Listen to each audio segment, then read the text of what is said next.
Nagbigay ng paliwanag si Senator Grace Poe sa hindi niya pagsama kay former Senator Panfilo Lacson sa kanilang senatorial lineup. Ito ang balita ni Darlene Basinan. Kamakailan lamang ay ipinahayag ni former Senator Ping Lacson ang pagkakaalis sa kanya sa senatorial lineup ng tambalang Poe Escudero.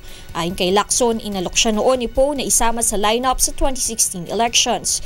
Ngunit nito lamang nakaraang Biyernes, tinawagan siya ni Poe na papalitan ng aktor na si Edu Mansado sa lineup dahil dala naman siya ng administration party. Paliwanag ni Poe, inalis si Lacson sa lineup dahil nais nilang bigyan ng lugar ang mga senatoriable na walang partido. Si Senator Ping magaling. Nung una kami nag-usap, isa talaga siya sa na iniimbitahan namin na sumama sa slate.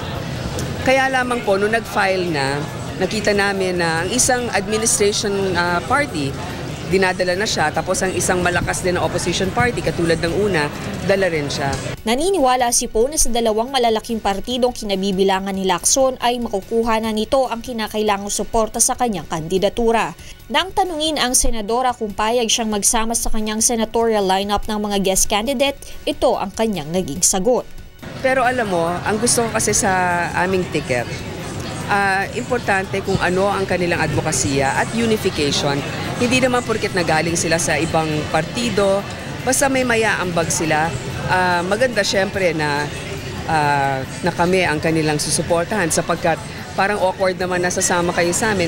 Hindi naman ikinasama ng loob ni Poe ang pagsama ni Senator Tito Soto sa United Nationalist Alliance o UNA. Nauna nang napabalita na si Soto ay kasama sa lineup ng Poe Escudero tandem. Okay lang, nag-usap na kami ni Senator Soto tungkol dyan noon.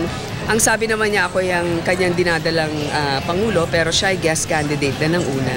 Sa Huwebes, sa katakdang i-anunsyo ni Poe ang kompletong slate ng kanyang mga senador.